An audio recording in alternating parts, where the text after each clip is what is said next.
isakaza abakiriho, Imana yishyurira amadeni abakiriho. Kuba rero ukiriho nugira ibyiringiro nta hantu Imana itakugeza. Imana nishimwe, Imana nihabwe icyubahiro. Ako kari gakiriho. Uyu munsi nabazaniye ijambo kugira ngo tuze gusengeraho. Ubw'Imana ikidutije kubaho, ubw'Imana ikitwemereye guhumeka, abantu benshi bapfuye. Niduture n'imitwaro igize gute iduhetamishije, imitwaro iduhetamishije. Imana yiduture, Imana irabishoboye. Haleluya, Imana irabishoboye. Imana iravuga bikaba yategeka bigakomera. Kimwe mu bintu uzi ku Mana, ntabwo Imana igisaza ngo yake pansiyo, oya. Ntabwo Imana igisaza ngo imere imvi igendere ku kabando. Uko Imana yahoze, izo mbaraga Imana iracyazifite. Ntabwo Imana igira manda.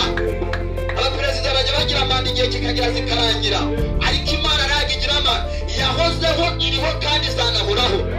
Niho Pawulo yanditse ijambo mu rwandiko rwa kabiri yandikiye Abakorinto, aravuga ngo yaturokora urupfu rukomeye gutya, iri kuturokora, izakomeza no kuturokora. Imana yacu ni Imana y'ibihe byose.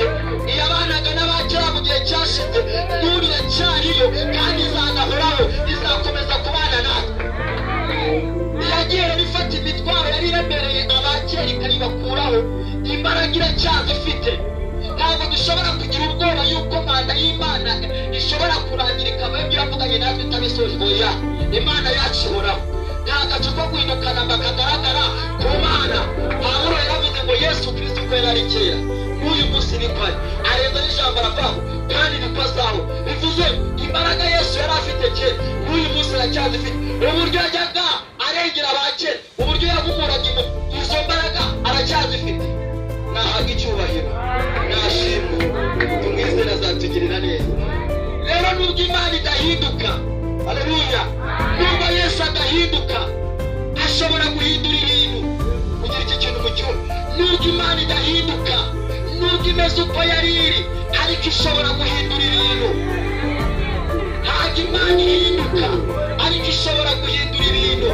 Kandi ntabwo Imana irobanura ku mutoni. Nta muntu Imana itagirira neza. Imana ije kugirira umuntu neza, ntabwo yita wenda ku gihe amaze mu bibazo runaka.